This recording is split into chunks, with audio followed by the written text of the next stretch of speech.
Connais-tu cet ami qui annule toujours les plans? Celui qui est encore fatigué ou qui répond peut-être une prochaine fois. Et maintenant, sois totalement honnête avec toi-même, si tu regardes au fond de toi. N'es-tu pas justement cet ami? Si tu es quelqu'un qui se réjouit sincèrement d'un vendredi soir en pyjama, avec Netflix et une tasse de thé bien chaud, bien plus que d'une invitation VIP à la soirée la plus branchée de la ville. Alors bienvenue au club. Peut-être que tu te dis « Oh non, je suis ennuyeux, je vieillis, je suis en train de rater ma vie. » Oublie ça, si tu crois que sortir constamment et être entouré de monde est la seule façon de mener une vie épanouie. Alors tu es tombé dans l'un des plus grands tours de marketing de notre société. Aujourd'hui, nous ne célébrons pas les rois de la fête. Nous explorons la psychologie de ceux qui aiment profondément rester chez eux, ce que la société étiquette comme ennuyeux, alors que la science les décrit comme toute autre chose biologiquement efficace. Reste avec nous, car nous allons découvrir si tu es simplement paresseux ou si ton cerveau fonctionne sur une fréquence que la plupart des gens ne peuvent même pas capter. Parlons de l'éléphant au milieu de la pièce. Nous vivons dans un monde conçu pour les extravertis, des open space, des événements de networking, des séances de brainstorming où celui qui parle le plus fort l'emporte, et non celui qui a la meilleure idée. Le vrai problème n'est pas que tu préfères rester chez toi. Le problème, c'est ce sentiment de culpabilité constant qu'on t'a inculqué. Cette petite voix dans ta tête qui murmure « tu devrais sortir, tu devrais vivre quelque chose ». Tu rates quelque chose. Ce n'est pas seulement agaçant. C'est toxique. Cela te pousse dans des situations sociales qui te vident de ton énergie comme un vampire affamé. Tu sors, tu souris. Tu fais du small talk sur la météo ou sur les prix de l'immobilier, et intérieurement, tu t'éteins lentement. Tu rentres chez toi et tu ne te sens pas inspiré. Mais comme si un camion t'avait roulé dessus. C'est le stress mental du masque social. Tu joues un rôle qui n'a jamais été écrit pour ton propre scénario. Et le plus dangereux, c'est que si tu fais cela en permanence, si tu luttes sans cesse contre ta nature, cela ne t'apporte pas plus d'amis, cela te conduit au burn-out, cela t'amène à te détester parce que tu ne fonctionnes pas comme les autres. Mais si je te disais que le fait de rester chez toi n'est pas une fuite mais une forteresse? Et voilà le point que personne ne te révèle lorsqu'on essaie de te vendre un billet pour le prochain festival. Tu peux te libérer de ce sentiment de culpabilité immédiatement, sans devoir te transformer en fêtard du jour au lendemain, sans te forcer à adopter des loisirs qui exigent du travail en groupe, et surtout sans te déguiser en quelqu'un d'autre. La solution ne réside pas dans le fait de devenir plus sociable, tout commence à un endroit auquel tu ne penses probablement même pas. Ta batterie biologique, ce n'est pas une faiblesse de caractère, c'est une question de matériel. Ton envie du canapé, du silence et d'une porte fermée n'est pas un bug du système, c'est un mécanisme de protection. Pour une ressource plus précieuse que le temps, ta capacité cognitive, pendant que les autres dépensent toute leur énergie à l'extérieur, toi, tu construis quelque chose qui ne peut grandir que dans le calme. Mais pourquoi une fête semble-t-elle être un travail alors que pour ton ami, c'est comme des vacances? La réponse se trouve dans une seule molécule chimique de ton cerveau. Mettons un instant la blouse de laboratoire, il s'agit de la dopamine. Nous l'aimons tous, nous le désirons tous. Mais voici la différence entre les extravertis et ceux qui aiment rester. Chez eux, la sensibilité. Les extravertis ont une sensibilité plus faible à la dopamine. Cela signifie qu'ils ont besoin de beaucoup de stimulation, du bruit, de nouveaux visages, de la musique forte, de l'action simplement pour ressentir quelque chose. Ils sont comme des panneaux solaires qui ont besoin d'un soleil éclatant pour produire de l'énergie. Lorsqu'ils sont seuls, leur niveau d'énergie baisse, ils deviennent agités. Ils manquent de carburant. Toi, en revanche, si tu préfères rester chez toi, tu es probablement introverti ou hautement sensible. Ton cerveau réagit beaucoup plus intensément à la dopamine. Une conversation tout à fait normale dans un bar bruyant peut être perçue par ton cerveau comme si quelqu'un criait dans ton oreille avec un mégaphone. Tu es rapidement surstimulé. Les psychologues appellent cela la théorie du niveau optimal d'activation. Chaque individu possède un point d'équilibre où il fonctionne le mieux. Pour toi, ce point est simplement plus bas. Ce n'est pas de la paresse. C'est de l'efficacité. Ton système nerveux capte davantage de détails, traite plus d'informations en arrière-plan. Si tu ajoutes encore des interactions sociales à cela, ta mémoire de travail finit par saturer. À la maison, c'est différent chez toi. Tu as le contrôle. Et ce contrôle est précisément la clé de ce dont nous allons parler. Car chez toi, quelque chose de presque magique se produit dans ton cerveau.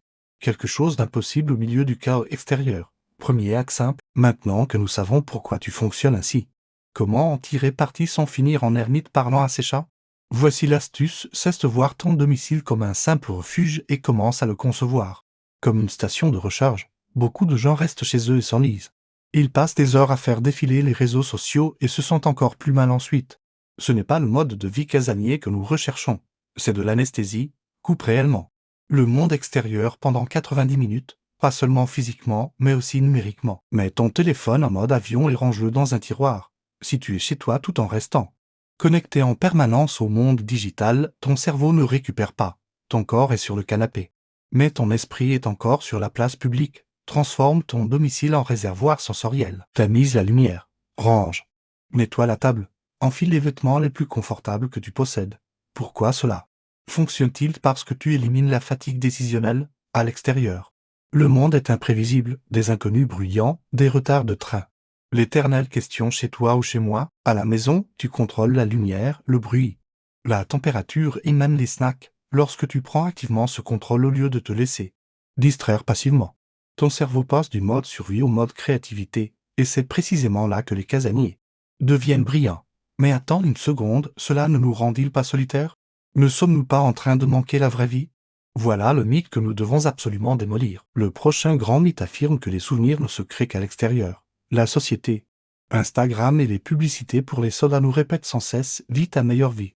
Et cela s'illustre toujours par des groupes de personnes qui rient sur une plage, à un concert ou en train de sauter en parachute. Mais ce n'est tout simplement pas vrai. La science montre que les personnes capables d'apprécier la solitude ont tendance à être plus créatives, meilleures pour résoudre des problèmes et émotionnellement plus stables. Pourquoi? Parce que les meilleures idées ne naissent pas lorsque tu essaies de crier au barman pour obtenir une bière. Elles émergeant dans le silence. Newton était assis sous un arbre, pas dans un pub. Lorsqu'il a eu l'intuition de la gravité, au lieu d'avoir peur de manquer quelque chose. Célèbre la joie d'être exactement là où tu es. Ce n'est pas un prix de consolation. C'est une amélioration. Tu dois apprendre à faire la différence, restes-tu chez toi par peur du monde ou parce que tu apprécies ta propre compagnie? La bonne stratégie, c'est la sélectivité. Dis non à 80% des choses afin de garder assez d'énergie pour les 20% qui comptent vraiment pour toi. Tes amis le respecteront. Un non. J'ai besoin de temps pour moi aujourd'hui vaut 1000 fois mieux qu'un oui suivi d'une soirée entière passée à table avec le visage fermé comme 3 jours de pluie. Mais attention, il existe un côté sombre au fait de rester chez soi. Un piège dans lequel nous sommes tous déjà tombés. Plongeons un instant dans cette zone d'ombre. Il y a une frontière subtile entre le self-care et l'auto-isolement. Parfois, nous ne restons pas à la maison pour recharger nos batteries. Mais pour éviter, nous évitons la confrontation, nous évitons le risque d'être rejetés, nous évitons la vie elle-même, lorsque ton domicile passe du statut de forteresse à celui de bunker. Alors nous avons un problème. L'anxiété sociale, la dépression ou simplement le confort excessif te murmure à l'oreille, reste ici. C'est plus sûr, le monde extérieur est épuisant. Comment faire la différence? C'est simple. Comment te sens-tu après avoir passé du temps seul? Te sens-tu rechargé, inspiré et prêt à un moment donné à ressortir? Alors c'est une solitude saine. Te sens-tu au contraire engourdi, isolé et encore plus effrayé à l'idée de franchir la porte? Alors ce n'est plus du repos. C'est de l'évitement. Voici l'astuce pour te déjouer toi-même, la règle de la petite dose. Si tu sens que tu te replies trop sur toi, ne te force pas à aller à une fête, ce serait excessif. Va marcher 10 minutes, entre dans un café. Assieds-toi dans un coin et lis un livre, sois seul parmi les autres, cela envoie un signal clair. À ton cerveau, le monde est sûr. Mais je garde mon autonomie. Tu dois entraîner ton esprit à comprendre que l'extérieur ne signifie pas automatiquement stress, mais ton camp de base, ton quartier général. Cela reste ton domicile, et ce camp de base doit être protégé des intrusions. Il y aura des rechutes, des jours où tu diras oui alors que tu pensais non. Et tu t'en voudras ensuite. Ou des soirs où tu resteras chez toi en te sentant tout de même seul. En voyant sur Instagram les autres s'amuser, c'est normal. La productivité et la santé mentale ne sont pas un sprint, mais un marathon. Une soirée seule sur le canapé ne fait pas de toi un ermite. Une soirée en fait ne fait pas de toi un extraverti. Tout est question d'équilibre. Ton objectif n'est pas de ne jamais sortir. Ton objectif est de gérer ta batterie sociale de manière si consciente que lorsque tu sors, tu sois réellement présent. Ceux qui sont constamment en mouvement sont souvent ceux qui fuient le plus même, si tu es capable non, si tu prends plaisir à rester seul avec tes pensées dans une pièce silencieuse. Alors tu possèdes une force rare, presque une superpuissance, que beaucoup ont perdu aujourd'hui. Tu gagnes aussi du temps. Mais que faire de cette énergie? De ces heures récupérées? Il nous faut une vision, une motivation plus profonde. Un nouveau cadrage. Imagine que tu n'utilises pas ce temps à la maison uniquement pour te régénérer, Mais pour créer, la plupart des gens consomment toute leur vie, ils sortent, se laissent divertir. Rentrent, dorment et recommencent. Toi, tu as l'espace et le temps d'aller plus en profondeur. Les psychologues appellent cela une préférence pour une faible stimulation. Cela paraît peu séduisant. Mais c'est en réalité brillant. Cela signifie que tu n'as pas besoin d'un feu d'artifice pour être heureux. Tu trouves de la joie dans les petits rituels, l'odeur du café le matin quand tout est encore silencieux, la sensation de refermer un livre après la dernière phrase, la lumière du coucher de soleil qui traverse ta fenêtre. Ce sont des instants que la société à grande vitesse dépasse sans les voir. Et pourtant, c'est précisément là que réside la profondeur de la vie. Tu n'es pas ennuyeux. Tu es attentif. Tu n'es pas lent, tu es minutieux. Cesse de t'en excuser. Je veux que tu imagines ton moi idéal, pas celui qui sourit sur chaque photo et compte 500 amis, mais celui qui, à la fin de la journée, est pleinement en paix avec lui-même. Imagine-toi assis à ton endroit préféré. C'est calme, tu n'as plus d'obligation, tu n'as personne à impressionner, tu n'as pas besoin d'être drôle, intelligent ou séduisant. Tu as simplement le droit d'être. Cette sensation de paix.